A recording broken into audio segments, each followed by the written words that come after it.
Hi అండి. ఇంకా season 8 ఆల్రెడీగా start అవ్వబోతుంది. అది ఇక ఎప్పుడు లాంచ్ చేస్తారు అవన్నీ కూడా జూలై 8 అంటున్నారు. సో లోగో కూడా ఒకటి చిన్న సర్క్యులేట్ అవుతూ ఉంది. మరి బజ్ హోస్ట్ ఎవరు? బజ్ కూడా మనకి జనరల్గా సీజన్ మీద ఎంత క్యూరియాసిటీ ఉంటామో బజ్ మీద కూడా చాలా క్యూరియాసిటీ. ఎలిమినేట్ అయిపోయిన తర్వాత ఆ బజ్ కూడా ఒక రకంగా చెప్పాలంటే అది కూడా గేమ్లో ఒక పార్ట్ లాంటిది. అక్కడ వాళ్ళు చెప్పే ఆన్సర్స్ కానీ లోపలికి వెళ్ళి బయటకు వచ్చిన తర్వాత వాళ్ళ ఇంటర్వ్యూ చాలా ఇదిగా ఉంటుంది. సో పోయినసారి గీతూ చేయటం కానీ తర్వాత లేకపోతే రాహుల్ సిప్లిగంజ్ గారు చేశారు, తర్వాత హర్యానా చేసింది, కొంత బిబీ కెఫే అని చెప్పేసి, తర్వాత వచ్చేసరికి ఇలా చాలామంది యాంకర్ శివ గారిని చాలామంది ప్రసారం చేసుకుంటూనే వస్తూ ఉన్నారు. ఇట్స్ క్వైట్ న్యాచురల్, బాగుంటుంది అది. ఆ ఇంటర్వ్యూ కూడా చాలా అడిగే క్వశ్చన్లు కూడా కొన్ని మొహమాటం లేకుండా అడుగుతూ ఉంటారు. అక్కడ వాళ్ళ ఆన్సర్లు కూడా కొంత స్క్రిప్టెడ్ అయినా కొంత న్యాచురల్ ఉంటుంది, కొంత స్క్రిప్టెడ్ ఉండొచ్చు. కానీ సో దానికంటే ఒక ప్రత్యేక ఇమేజ్ ఉంది, ఆ హోస్ట్ చేతిలో ఉంటుంది అనమాట అంతా. ఇంతకీ ఈసారి హోస్ట్ ఎవరు ఉండబోతున్నారు, ఇది మోస్ట్ ఇంపార్టెంట్ థింగ్ అనమాట. ఈసారి బాగా వినపడుతున్న పేర్లు Amardeep, Pallavi Prashanth and the great Shivaji చాణక్యుడు. వీళ్ళ ముగ్గురులో ఎవరు ఉండాలని మీరు కోరుకుంటున్నారో కామెంట్ బాక్స్లో చెప్పండి. హోస్ట్ ఎవరుంటే బాగుంటుంది? వీళ్ళ ముగ్గురులో ఒక 3 డిఫరెంట్ క్వాలిటీస్ ఉన్నాయి. ఇప్పుడు అమర్దీప్ దగ్గరికి వస్తే అమర్దీప్ ఎంటర్టైన్ చేస్తాడు, నో డౌట్.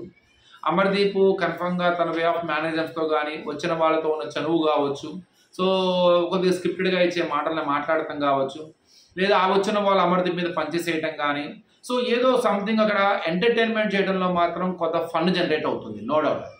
అక్కడ ఎంత ఫన్ ఉన్నా కొన్ని కాంట్రవర్షియల్ క్వశ్చన్స్ అడిగేటప్పుడు స్ట్రైట్ ఫార్వర్డ్గా అడగటంలోనే మెయిన్ బజ్ క్రియేట్ అయి ఉంది. ఆ పని అమర్దీప్ ఎలా చేస్తాడు అన్నది కొద్దిగా జాగ్రత్తగా కొద్దిగా సో ఎందుకంటే స్ట్రైట్ ఫార్వర్డ్గా అడగాలి, ఫేస్ టు ఫేస్ అడగాలి, కొంత తనలో ఉన్న ఫన్, ఎంటర్టైన్మెంట్, ఆ జోవియల్నెస్ అన్నది, ఆ సీరియస్గా అడిగే విధానం తనలో ఉందా లేదా, అది చేయగలుగుతాడా లేదా అని ఒక డౌటే తప్ప అమర్దీప్ మాత్రం కన్ఫర్మ్గా ఎంటర్టైనర్ స్టీలరే. మనకి ఎంటర్టైన్మెంట్ చేస్తాడు, నవ్విస్తాడు, దానిలో కొంత బాగుంటుంది. అక్కడ వచ్చిన వాళ్ళకి తనకి మధ్య కన్వర్జేషన్ మాత్రం కొంత ఎంటర్టైన్మెంట్ యాంగిల్లో ఉండే అవకాశం అయితే ఉన్నది. ఇక నెక్స్ట్ ద గ్రేట్ శివాజీ గారు. సో ఈయన మ్యాక్సిమం పర్ఫెక్ట్ సూటబుల్ అని చెప్పొచ్చు నేను. ఎందుకంటే ఆయనలో హ్యూమర్ ఉంటుంది, పంచెస్ చాలా షార్ట్ లైన్ పంచెస్ చేస్తారు ఆయన. అవతల వాడిని అంటే వెటకారం చేస్తూనే చాలా హ్యూమర్, షార్ట్ డైలాగులోనే హ్యూమర్, నవ్విస్తాడు, ఒక చిన్న పంచ్ చేస్తాడు, వెటకారంగా కూడా దాన్ని ఇచ్చేస్తాడు. ఇంకా ముఖ్యంగా స్ట్రైట్ ఫార్వర్డ్ క్వశ్చన్లో ఆయన తర్వాతే. అవతలోడు ఎవడైనా సరే తగ్గేదేలే, అవతలోడికి కొంత కోపం వచ్చి వాయిస్ పెంచినా దానికి తగ్గట్టుగానే మొహమాటం లేకుండా సూటిగా సుత్తి లేకుండా క్లియర్గా మొహం మీద ఫేస్ టు ఫేస్ అడిగే వ్యక్తిత్వం కల ఆయన. చాలా స్ట్రైట్ ఫార్వర్డ్ ఆయన. అందులో ఇలాంటి అంటే షోలో అయినా కొద్దిగా అటు తగ్గుంటారేమో కానీ ఇలాంటి ఇంటర్వ్యూస్లో అయితే ఎక్కడ తగ్గడు, అసలు మొహమాటం లేకుండా చాలా క్లియర్గా చెప్తాడు అనమాట. సో అది బాగుంటుంది, అడిగే విధానం పక్కాగా నో డౌట్ బాగుంటుంది. అలా చేస్తూనే మళ్ళీ అవతల వాళ్ళని ఎక్కడా కూడా ట్రాక్ తప్పకుండా మళ్ళీ దాన్ని లైన్లో పెట్టగలిగే సామర్థ్యం ఉన్న అతను కూడా. So is the best option అని చెప్పొచ్చు, నో డౌట్. అందులో ఆయనకి షెడ్యూల్ టైం ప్రకారం ఉంటారా లేదా, అంటే నేను అమర్దీప్ బెస్ట్ ఆప్షన్ కాదు అని చెప్పట్లేదు.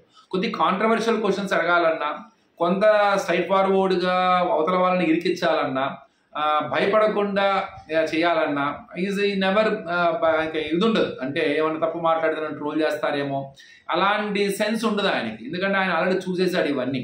సో ఆయనకి కేర్ కూడా చేయడు అవి. కాబట్టి అలాంటి సందర్భాలలో తడబడకుండా భయపడంగా అడగాలంటే సో కొంత ఈజ్ అ వెరీ సెటబుల్. ఆ ఎంటర్టైన్మెంట్ కూడా కొంత వే ఆఫ్ బాగుంటే అది కూడా కంప్లీట్ అదే ట్రాక్లో వెళ్ళినా బాగోదు, కొంత ఎంటర్టైన్మెంట్ కూడా ఉండాలన్నమాట. ఇక పల్లవి ప్రశాంత్. సో కంపల్సరీగా తన మేనరిజమ్స్తో, ముఖ్యంగా పల్లవి ప్రశాంత్ అనగానే గుర్తొచ్చేది మేనరిజమ్స్. సో తగ్గేదేలే, సో నో డౌట్ అది. ఆ మేనరిజంతో ఆ సీట్లో కూర్చున్న వ్యక్తి బజ్కి వస్తాడా రాడా అన్నది కొంత, అంటే విన్నర్ బిగ్ బాస్ బజ్కి వస్తే అందులో పల్లవి ప్రశాంత్ వస్తే ఎలా ఉంటుంది. పల్లవి ప్రశాంత్ వచ్చినప్పుడు మెయిన్ అక్కడ కామ్గా ఉండకూడదు, కొద్ది డైరెక్ట్గానే ఫేస్ టు ఫేస్ అడగలుగుతాడు, స్క్రిప్టెడ్లో ఉంటే పక్కాగా అడుగుతాడు. కానీ ఏంటంటే తనకు తెలియకుండా కొంత వాయిస్లో అంటే ఎలా ఉంటుందంటే చాలా నీట్గా పద్ధతిగానే లో ప్రొఫైల్లోనే తనను తగ్గించుకుంటూ అవసరమైతే అవతల వ్యక్తితో మాట్లాడతాడు. అది కొంత వేరు, ఫైర్లో ఉన్నప్పుడు వేరు, తగ్గేదని అనే యాటిట్యూడ్ వస్తుంది. కానీ జనరల్గా వ్యక్తితో మాట్లాడేటప్పుడు చాలా డౌన్ టు ఫాలే ఉంటుంది, వాయిస్ కూడా చాలా డౌన్ టు ఫాలే ఉంటుంది, ఆ అవతల వ్యక్తిని గౌరవించే విధానం కానీ అంతా బాగానే ఉంటుంది. కానీ తనలో కూడా తెలియని ఇంకో యాటిట్యూడ్ ఉందన్నమాట. ఏదన్నా తగ్గేదే రేంజ్ వస్తే మాత్రం అవతలోడు ఎంతైనా సరే ఫేస్ టు ఫేస్ డైరెక్ట్గా కౌంటర్ ఇచ్చేగల సత్తా ఉన్నోడే అనమాట. సో తనది కూడా కొంత ఇది ఉంటుంది. ఇక ఫన్ క్రియేట్ చేయడంలో కొంత ఏమన్నా ఇబ్బంది పడతాడేమో, అంటే జోవియల్గా టక్కని ఇప్పుడు అమర్దీప్ చాలా కలివిడిగా వెళ్ళిపోతాడు, చాలా వెంటనే అవతల వ్యక్తికి ట్యూన్ అయిపోతాడు, అవతల వ్యక్తికి అవకాశం ఇచ్చేస్తాడు అన్నమాట.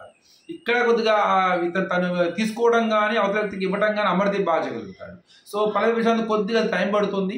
అట్లానే కాంట్రవర్షియల్ క్వశ్చన్స్ అడిగేటప్పుడు ఫోర్స్ వస్తుందా రాదా అది బాగా రావాలన్నమాట. సో ఈ మూడిట్లో ముగ్గురు క్యూరియాసిటీ తీసుకురాగలుగుతారు, కంపల్సరీ షోకి అట్రాక్ట్ అవుతారు. అమర్దీప్లో ఉన్న ఎంటర్టైన్మెంట్ యాంగిల్ కానీ, ఆ జోవియల్నెస్ కానీ, ఆ అవతల వ్యక్తికి తనకి ఉన్న ర్యాపోని నిర్వహించడానికి అది బాగా కుదురుతుంది.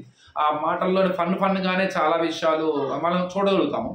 అలానే పల్లవి ప్రశాంత్ యాటిట్యూడ్ మనకి ప్లస్ అవుతుంది. ఎలా చేస్తాడు పల్లవి ప్రశాంత్, తనలో ఉన్న ఫైర్ని కనుక కరెక్ట్గా వాడుకొని కనుక వెళ్ళగలిగితే మాత్రం అది ఒక స్పెషల్ అట్రాక్షన్ అయింది బజ్కి.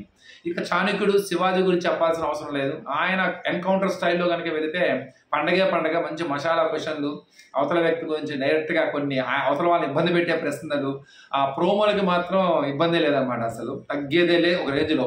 మళ్ళీ ఒకసారి ఆయన స్టైల్ మనం చూసే అవకాశం ఉంటుంది. చూద్దాం మరి మీ ఓటు ఎవరికి, ఈ ముగ్గురులో ఈ త్రిమూర్తుల్లో బజ్కి పర్ఫెక్ట్ సూట్ అయ్యే పర్సన్ ఎవరో కింద మాత్రం కామెంట్ బాక్స్లో చెప్పండి. వీళ్ళ ముగ్గురు కాకుండా ఇంకెవరైనా ఉన్నారా?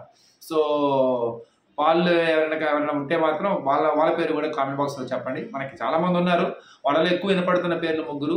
ఈ ముగ్గురులో ఎవరికి టైం షెడ్యూల్ ఉంది, శర్మ ఎవరి వైపు వెళ్తుంది, అట్లానే వాళ్ళ రెమ్యూనరేషన్లు, ఇదంతా కలిపి డిస్కషన్ ఉంటుంది. కాబట్టి ముందు ఆడియన్స్ ఏం కోరుకుంటున్నారో కూడా వాళ్ళకి తెలియాలి. కాబట్టి మన నుండి సో ఎలా ఉంది మీ ఒపీనియన్ కూడా మాకు కామెంట్ బాక్స్లో చెప్పండి. Thank you.